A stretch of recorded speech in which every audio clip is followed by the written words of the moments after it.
it's really absolutely extraordinary sometimes to see what goes on in France. You know, when you think back to when was the last time we had a serious riot, 2011, Mhm. and the way that we reacted to that, and then you see what's going on just over the channel, and it's extraordinary. There's been a huge police mobilization. The French police are a completely different kettle of fish to the British police. They have sort of this paramilitary gendarmerie as well as very, very sort of aggressive riot police, CRS, and that is matched, I think, by the sort of energy and anger that you see on the streets from the rioters and protesters. There's reports of armed gangs. There's been a police station stormed. It's a completely different world in many ways, despite being so close by. There's a particularly informative piece by Andrew Hussey on page 9 in The Observer. He talks to two police officers in a small town, and they say to him, you have to understand when you go into some of these areas. One said you have to be constantly tense, alert, ready to be attacked at any time. It feels like a war zone. And this is before the riots, Emma. This is based off the fact that there were police officers that had been set upon. We've heard of police Mm. vehicles set alight in some areas when police officers have been patrolling. So this tension between the police and particularly, we have to be honest, North African and Arab and black youths in France, that Yep. relationship seems to have completely broken down. Yeah. So there are three theories as to why riots happen.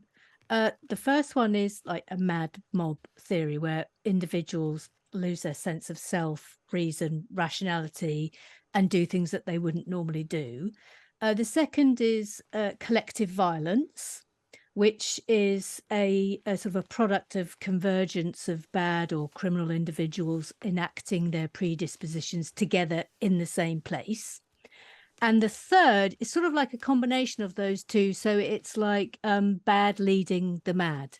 And there's a great quote from a book about the English riots that were in 2011, which was called Mad Mobs and Englishmen, which says, unscrupulous people take advantage of the gullibility of the crowd in order to use them as a tool for destruction. And you can see how all of this seems like it's playing out in France. But these sort of classical explanations of how and why riots happen are inadequate because they fail to take account of factors that drive these confrontations. So collective behavior, although it might look mindless, it isn't. It may be criminal, but it does have meaning and conscious intent. And this is important because in order to address the causes of violence and why riots happen and how to stop them, you do need to address the factors that drive the confrontations. And there's no doubt about it that in France, as well as obviously the awful killing of Nahil Merzouk was the match that lit the fire. Beneath it, the causes of it are institutional racism and inequality.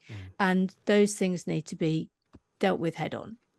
Again, in that Andrew Hussey piece in The Observer, he speaks to a man called Bashir who lives in one of these areas. And he said to Andrew Hussey, he said, I'm 40 years old. I have a master's degree and a family. But all my life, I've been discriminated against and humiliated always by the police.